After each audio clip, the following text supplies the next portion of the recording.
Poetry writing is fun, creative, and exciting. And yet, it can also be quite a bit overwhelming and challenging, especially for new poets. Guys, as a beginner in poetry writing, how many times have you heard unsolicited advice from different quarters regarding the kind of poetry you should be writing?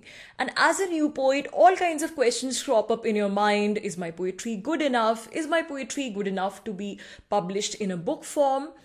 Does my poetry make any sense, or does my poetry suck? What kind of topics should I choose for poetry writing? What kind of poems will the audience like?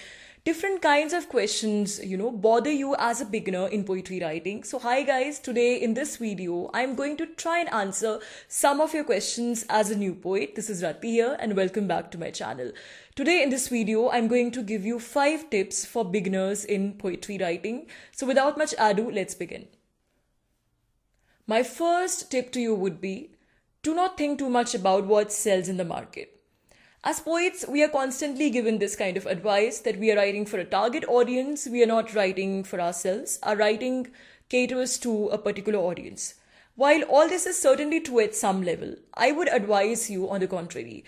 As a beginner in poetry writing, as a new poet who has just started writing, your focus should strongly be on developing your poetry writing skills and, the originality of ideas, creativity of your thoughts, the newness of your poetry writing, rather than worrying about what sells in the market, what doesn't sell in the market. Because trust me guys, as a beginner, if you're going to get bogged down by all these things, then it will take your focus away from the art of writing poetry. And one more thing is that market trends are never predictable. Market trends are always changing. So even if you pick up a particular writing style or particular theme which is prevalent in the market and write poems according to that, it's possible that by the time your book gets published and it gets out in the market, that trend might have vanished and some other trend might have come. So it's better to just follow your heart and write what you want to write what you feel like writing, rather than blindly following market trends.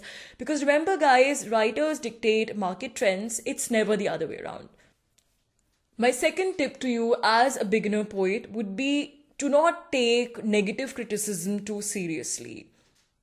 Now guys, as a new poet, your confidence is your biggest asset.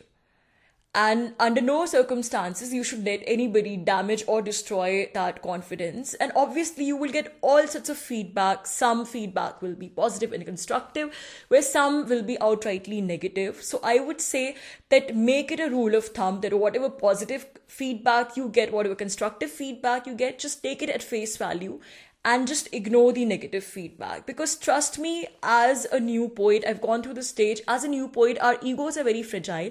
Our egos are not strong enough to handle criticism. So if you start taking negative criticism at heart, then it will, actually destroy your confidence, and it will completely hamper, the process of spontaneous writing. Because poetry writing, especially in the initial stages, is all about spontaneity, right? And spontaneity is connected with confidence. So if you lose your confidence, you cannot write poetry. It's as simple as that. So do not take negative criticism too harshly or seriously.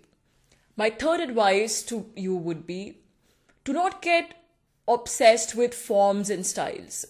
Guys, do not get too conscious about poetic forms and styles. Now, there are 2 approaches to writing poetry. The first is the conventional approach, which is that you complete a creative writing course. You take a course which teaches you how to write poetry, learn about the different technicalities of poetry writing, meter, rhyme, different styles and all that, and then start writing poetry. So this is pretty much the academic path, like you are studying poetry, you're studying something and then writing it.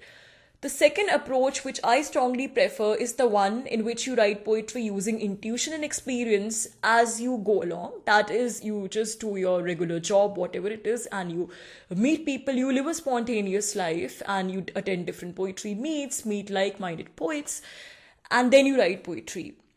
You of course learn in this approach as well, because you are reading books, you're reading different kinds of literature and poetry books. But the difference here is that you're not reading those books consciously like studying, but you're subconsciously assimilating all that information, ideas, and knowledge. And all that is still coming in your poems, the technicalities and ideas, but it's coming subconsciously. You're not consciously studying poetry writing technically.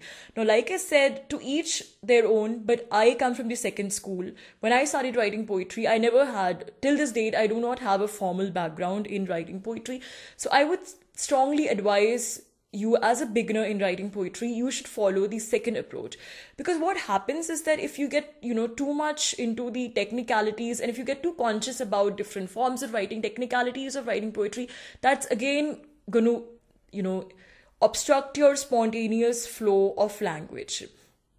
And as a new poet, it's important that you carve out an original niche.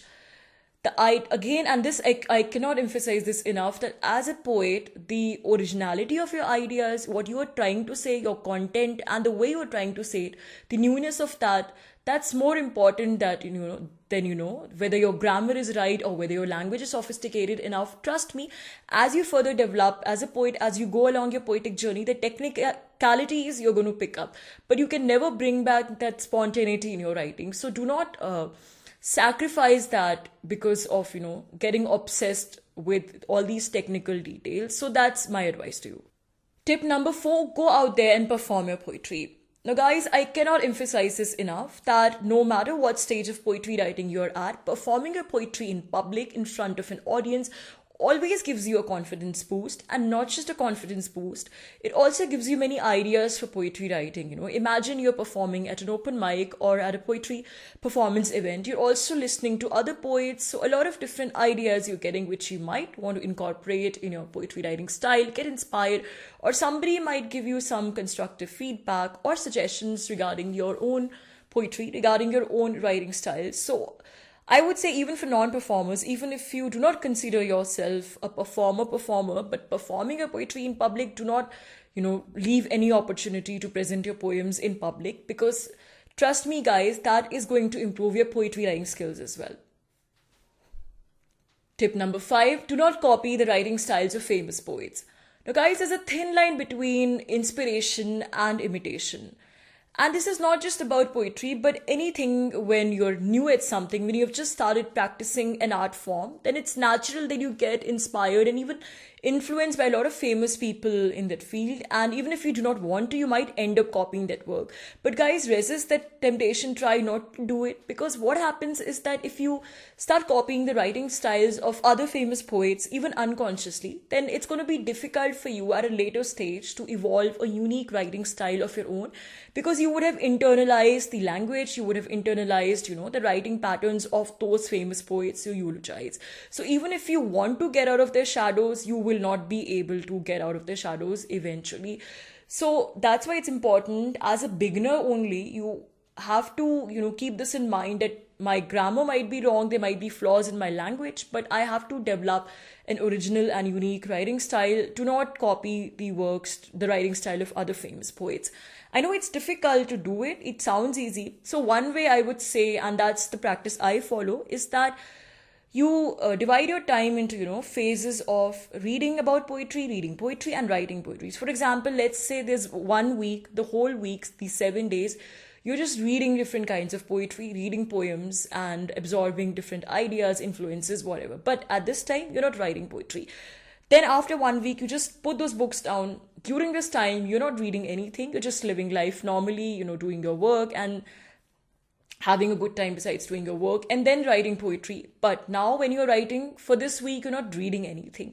So this will give you the inspiration, but it will keep you away, from the obvious imitation factor, because you're not doing the reading and writing together. So this works for me. This is one thing which might work for you as well.